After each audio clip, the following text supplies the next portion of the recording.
ইতিহাসের পাতায় লেখা থাকবে, পাকিস্তান ছিল বিশ্বের অন্যতম পারমাণবিক শক্তিধর একটি দেশ।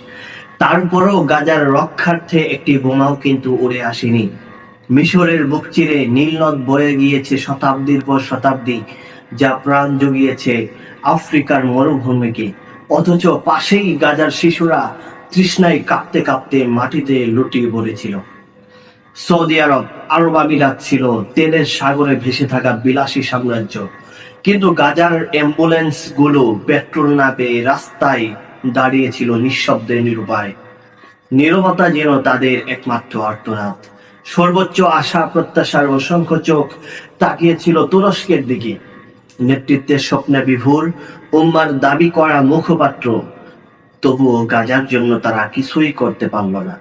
না রসদ সামরিক সাহায্য, না সামরিক সহযোগিতা, না নিরাপত্তা নিশ্চয়তার কূটনৈতিক আগ্রাসন।